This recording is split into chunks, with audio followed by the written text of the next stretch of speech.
Okay folks, we're going to do an oil check here. Obviously this is our oil filler, and you can see the hollow stem that reaches down to the base of the crankcase. Some engines actually don't have a dipstick with a cap up here. They've just got a plug down below down here, and you have to actually loosen the cap at that point.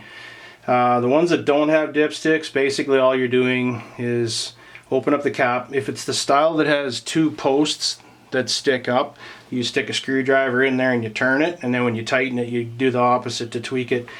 Be careful how tight you make it, be careful how hard you tweak those little posts. They can break off, then you can't get the cap open. Then you got to get a pair of pliers and whatever's left of the cap, you got to twist that out of there, and then you got to go get a replacement cap. I've actually seen where both posts break off and you sometimes can't even get at that cap with pliers. What you do in that case is take a slot screwdriver and pound it down into the cap with a hammer and then twist it out. Then go get yourself a new one. Anyways, remember that we're going to wipe this off. Now this motor's been sitting for a while, so it doesn't actually have a whole lot of residue on the dipstick. But if the motor's been running, then the lubrication system will have been circulating inside the motor. The dipstick will be wet way up here somewhere, and that gives you a false reading. So take a rag, wipe it off, put it back in. Now notice that the cap, this cap has threads on it, so to get a correct reading you actually thread it all the way in.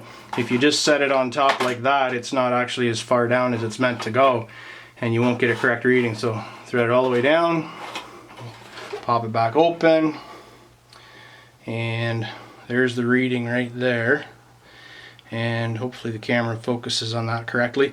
We're just a little bit below the full line, but we're within the range where it's acceptable, so we're good. And as far as the color goes, we have, so it's not honey colored, it looks like, I don't know, looks like dark beer basically, but you can still see through it, and that's the main thing.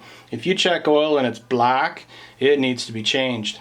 Sometimes when you run your fingertips, run the oil in your fingertips like that, sometimes you can actually feel that it's gritty, and you can feel that it's not even all that slippery. That is definitely time to change the oil before advanced engine damage starts to happen.